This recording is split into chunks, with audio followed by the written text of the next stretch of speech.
안녕하세요, 에클레시아 여러분. EFN의 작가 이단비입니다. 오늘은 저번 영상에서 말씀드렸던 거대로 이번 내용은 우리가 예수님을 믿으면서 처음으로 꿨었던 영적인 꿈 또는 영적인 환상 또는 영적인 응답에 대해서 얘기를 하려고 그러는데요. 저 같은 경우에는 이게 언제 꿨었던 꿈인지 기억을 못해요. 제가 기록을 해놓긴 했는데 날짜를 기록을 못 해놨어요. 너무 오래전이라. 제가 생각하기로는 이게 20살 때인지 10대 때 받은 건지는 모르겠지만 제가 예수님을 이제 믿고 이제 성령님을 받고 거듭나면서 처음으로 꿨었던 영적인 꿈이 무엇이냐면요. 물 위에 떠 있는 흰 백합꽃이었어요. 그래서 이게 그 당시에는 무슨 의미인지를 몰랐어요. 왜냐면은 그때는 믿음도 없고 이제 막 거듭나서 뭐 성경에 대해서도 알지 못하고 그냥 성령님만 받아서 이제 주의 일에 대한 열정을 이제 태우기 무렵이었는데 그런 거에 비하면은 성경에 대해서 아직 지식도 지혜도 없었고 이제 그런 게 없었기 때문에 이게 아주 오래 후에서야 연단 중에 진짜 한 몇 년 전이라고 하면 되나? 한 그 정도에 이게 이제 해석이 됐어요. 연단의 거의 중반이나 끝까지 무렵 정도에 해석이 됐었는데 제가 그 태극기에 대한 영상을 올렸는데 그 영상의 내용과도 연관이 돼 있어요.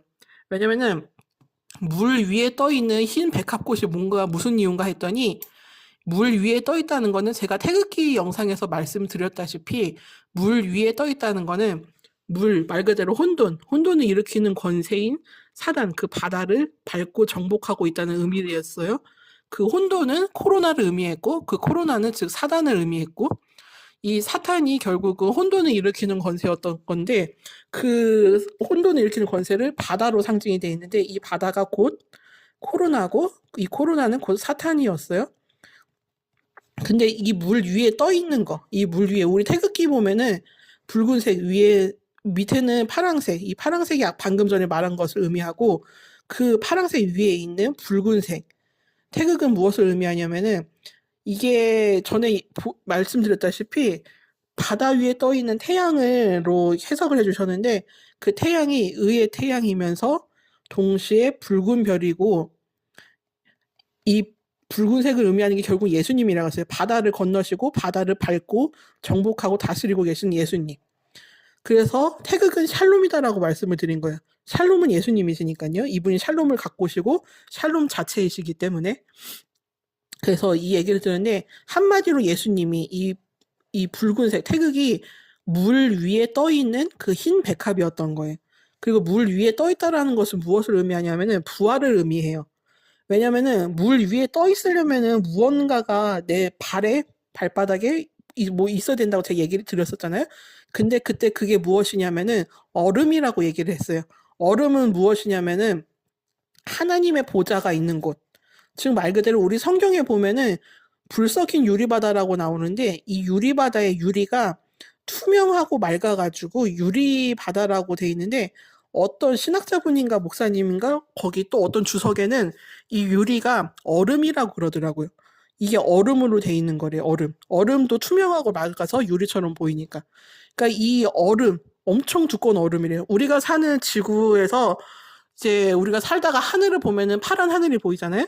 그 파란 하늘이 있고 그 위로 조금 더 올라가다 보면은 이제 뭐 검은 공간도 이제 드러나고 그 공간 위에 지구를 감싸고 있는 돔, 돔으로 된 벽이 있고 그 돔 위에 말 그대로 하나님께서 창세기 때 나눠 놓으셨던 그 그 궁창, 그 물이 있다라는 그런 말이 있어요. 지금도 홍수 때 이 물이 뭐 다 쏟아져 내렸다는 말도 있는데 지금도 있는지 없는지 모르겠었는데 뭐 있을 수도 있고. 근데 이 물 위에 얼음이 있는데 이 얼음도 그렇지만 그 밑에 물도 지구도 엄청 큰데 이 얼음이 엄청 크고 두껍대요. 근데 그 얼음 위에 하나님의 보좌가 있다 그러더라고요. 그래서 우리는 보면은 그 물의 표면이라고 부르나? 물의 표면은 얼어져 있다라는 그 성경 말씀인가 그때 그런 게 있어요. 왜냐면은 이 지구를 감싸고 있는 물 위에는 이 얼음이 있기 때문이에요. 얼음이 왜 있냐면은 태극기에서도 영상에서 말했다시피 얼음이라는 게 영원을 상징하는 거예요. 영원한 것. 왜 영원이냐면은 그때 영상에도 말했다시피 제가 어떤 과학자가 그러는데 우리의 세포나 뭐 DNA 이런 게 살아있는 상태에서 얼어붙으면은 죽지 않고 얼어붙으면은 살아있는 상태로 얼어붙으면은 그게 영원이라고 하더라고. 영원히 살 수 있는 뭐 그런 게 된다는 그런 말이 있었어요. 그러니까 이 얼음은 영원을 의미하는 거였어요. 영원히 살게 하는. 그래서 우리가 살고 있는 이 지구 위에 이게 있는 거예요. 이게 우주 위에 있는 것도 되는 거지, 지구 위에 되는 거지. 어쨌든 그래서 하나님의 보좌가 이 위에 있는 거였어요. 성경에서는 이 얼음을 유리바다라고 부르고 있어요. 불 섞인 유리바다 또는 그냥 유리바다라고. 그러니까 물 위에 떠 있으려면 사단을 정복하고 다스리고 죽이고 없앨 수 있으려면은 우리가 이 얼음 위에 보좌에 계신 하나님 앞에 나아가야 된다 이 의미더라고요 보니까. 근데 그렇게 되려면은 부활을 해야 되는데 이 물 위에 떠 있다라는 게 결국 이 얼음 위에 있다는 말이 되는 거예요 우리가. 이 얼음 위에 있다는 것은 하나님의 보좌로 우리가 나아가고 있다는 거고 부활을 했다는 부활을 의미해요. 그렇기 때문에 부활한 자들은 사단을 다스리고 정복하고 지배할 수 있고 다스릴 수가 있는 거예요. 그렇기 때문에 이 부활이 제가 그래서 부활한 자들은 신이라고. 즉 우리가 이 땅에 살아있는 동안에는 우리가 신이 될 수가 없어요. 우리가 신이 될 때는 하나님과 같은 신이 될 때는 부활을 했을 때예요. 부활한 자들이 신이에요. 제가 전에 얘기했다시피 하나님은 자신의 배우자를 만드시기 위해서 이 우주 만물을 만드셨다고 저는 얘기를 드렸어요. 왜냐면은 닭이 닭을 낳고 개는 개를 낳고 소는 소를 낳듯이 하나님은 하나님을 낳아요. 그래서 하나님이 낳으신 하나님이 예수님이신 거고 그래서 우리도 또한 예수님과 같은 한 형제로서 우리도 하나님께서 낳으신 존재예요. 그래서 예수님과 우리는 한 형제이기도 한 거예요. 그리고 부활한 사람들은 어쨌든 구원받은 사람들은 모두 다 그 천사와 같이 된다고 했는데 피터 러크만 목사님은 우리가 다 이제 부활을 하면은 천국에 갈 때가 되면은 거기는 다 아들, 남자만 있을 거라 그랬어요. 다 하나님의 아들들이기 때문에. 그 성경에서도 보면은 하나님의 자녀라는 말이 나오긴 하는데 구원받은 사람들을 하나님의 아들들로 많이 표현을 한 것 같긴 해요. 보니까 제가 봐도. 그래서 이분은 우리가 구원받은 사람들은 모두 다 하나님의 아들들이 돼서 천국에는 남자밖에 없을 거라는 그런 말을 했어요. 더 이상 천국에서 남자와 여자가 필요하지 않으니까요. 더 이상 결혼할 이유도 없으니까. 우리는 하나님의 영원한 아내가 돼서 그리고 영원한 아들이 돼서 살기 때문에 더 이상 남자 여자가 필요가 없고 그래서 어제도 그런 말이 있었는데 여기에 대해서는 좀 얘기를 나중에 제가 깊이 다룰게요. 이거 지금 다루기 너무 길을 것 같아서. 그래서 제가 드리는 말씀은 그거예요. 제가 처음에 껐었던 물 위에 떠 있는 그 백합이 제가 EFN 제가 쓴 책 EFN의 앞 표지를 보면은 그 백합이 피어져 있는데요. 이 백합이 처음에는 일반 흙, 우리가 사는 땅에 이렇게 심어져 있는 걸로 돼 있는데 제가 EFN을 총 5건 정도로 썼어요. 그래서 5건마다 이제 한 건 한 건마다 백합의 상태가 달라지고 백합이 어디에 심겨져 있는지 백합의 모습도 달라지고 색깔도 달라지게 해놨어요. 총 제가 순서대로 해놨었던 게 1권에서는 백합이 원래는 그 습한 곳, 그늘에서 자란다고 하더라고, 땅에서는. 그래서 거기 보면은 지금 그 표지에도 보면은 그 황금색 문 또는 자물쇠 모양의 테두리에 가시 덩굴 같은 것도 있어요. 이게 처음에 사람들의 영적인 상태를 의미하는 거예요. 구원받기 전에, 그리고 사람들의 죄에 있는 상태, 그리고 이제 막 하나님을 믿기 시작했지만 아직도 죄에 묶여있는 사람들의 상태를 이게 제가 1권으로 그렇게 그림을 그려달라고 했어요, 표지를. 그리고 2권은 광야에 핀 백합으로 할 예정이에요, 표지를. 왜냐면 광야라는 건 연단을 의미해요. 연단을 받는 사람들이 광야에 있다는 말이 있어요. 그래서 이 연단을 받는 이제 사람들, 이제 예수님을 믿다 보면은 연단이 시작이 되니까 그 다음 과정을 2권 표지는 그래서 그런 식으로 한 거고 3권 표지는 좋은 땅에 심긴 백합꽃이에요. 왜냐면 이제 연단을 받으면서 죄가 불순물이 빠져나가면서 죄가 없어지고 이제 사라져가고 하나님을 만나면서 하나님과의 연합을 이제 이루어져 가게 되니까 이제 죄를 짓는 것도 많이 줄어들게 돼가지고 좋은 땅에 심긴 백합꽃을 3권 표지에다가 쓸 예정이었어요. 그리고 4권은 뿌리채 뽑힌 백합꽃이에요. 뿌리채에 뽑혀가지고 어떤 사람의 손에 들려있는 백합꽃인데 이 백합꽃의 이 꽃 부분부터 뿌리 부분까지는 금색으로 일자 모양의 금색으로 이렇게 돼 있어요. 그러니까 위에서 금색 기름이 부어지고 있다고 생각하시면 돼요, 백합꽃에. 그리고 왜 이렇게 했냐면요. 이제는 하나님의 그 성령의 응답으로 금을 부어주셨기 때문에 뿌리채 뽑힌 이유는 뭐냐면은 그 물 위에, 그 얼음 위에 심기 위해서 뿌리채 뽑으신 거예요, 하나님 이제는. 이젠 더 이상 땅에 심겨져 있는 백합이 아니라 저 하늘에 심기 위해서 뽑으신 거예요, 그 백합을. 꽃을 뿌리채로. 그래가지고 그 위에 금을 부으신 거예요. 이제 금이 부었다는 건 뭐냐면 금이 됐다라는 거는 말 그대로 연단이 끝나고 하나님의 온전한 정금이 돼서 하나님께 이제 쓰임받는 하나님의 존재가 하나님의 소유물이 되었다. 완전히 하나님의 아들들이 되었다. 아내가 되었다. 신부가 되었다. 그런 의미예요. 그렇기 때문에 금을 부어서 금색의 꽃으로 흰 백합꽃이 금색의 꽃을 된 걸로 나오고 마지막 5권이 이제 드디어 물 위에 떠 있는 백합인 거예요.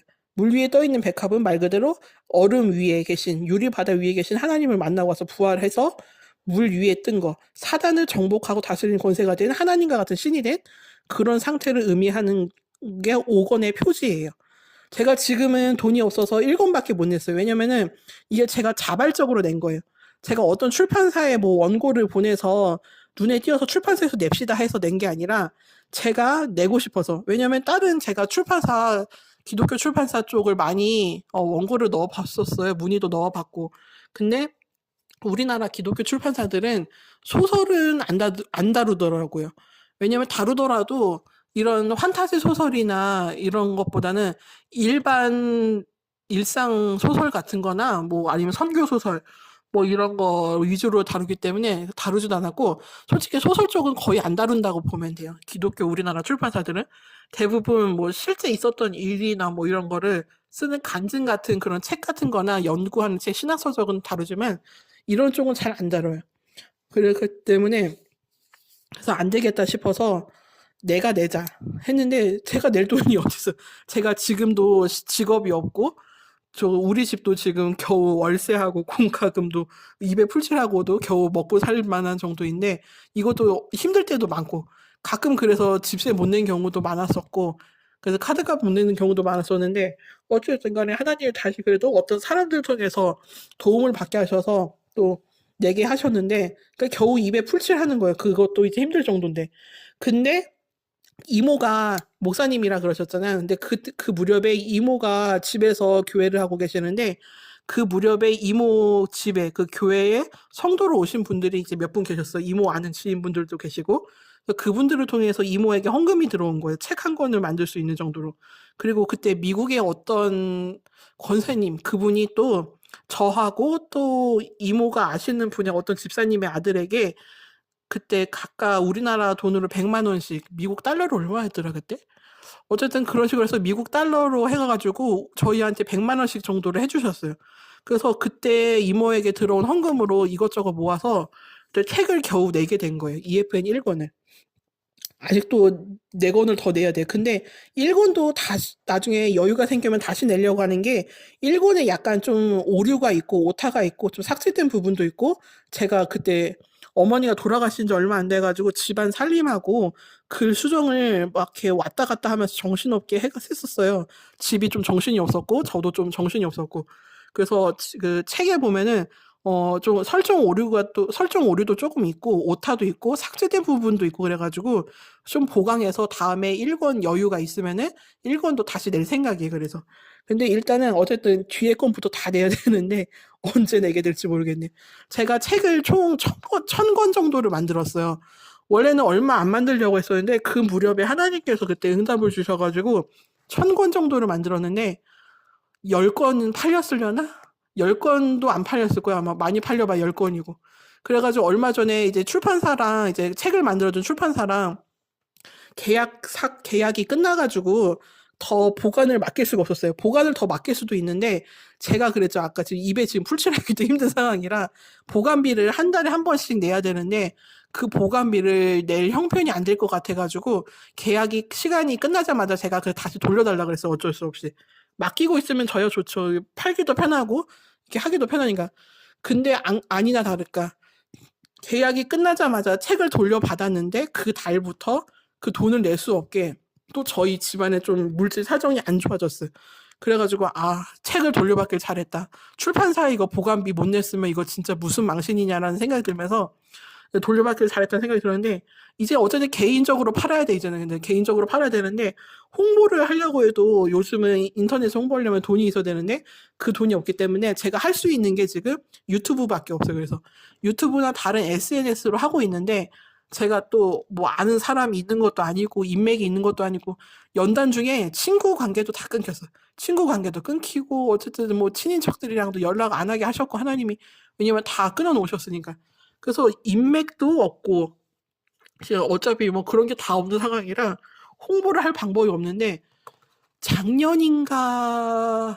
4월 달부터인가 하나님이 유튜브를 하게 하셨어요. 그때 응답을 주셔서 하라고. 그래서 아직 구독자 수도 얼마 안 되는데 그래도 지금 34명이죠 현재. 34명 생긴 것만 해도 정말 감사합니다. 어떤 분들인지는 모르겠지만 34명의 에클레시아 분들 정말 감사드리고 예수 그리스도 이름으로 사랑하고 축복합니다. 왜냐면은 진짜 한 명 한 명 귀에 하다 보니까. 그리고 이게 늘어나는 재미가 있더라고요. 구독자들이 늘어나는 재미도 있고 조회수나 뭐 구독자 수가 확 늘어나진 않더라도 근데 한 명 한 명 생기는 것만 해도 감사하고 재미가 있고 그래서 설렘이 있어요 그게.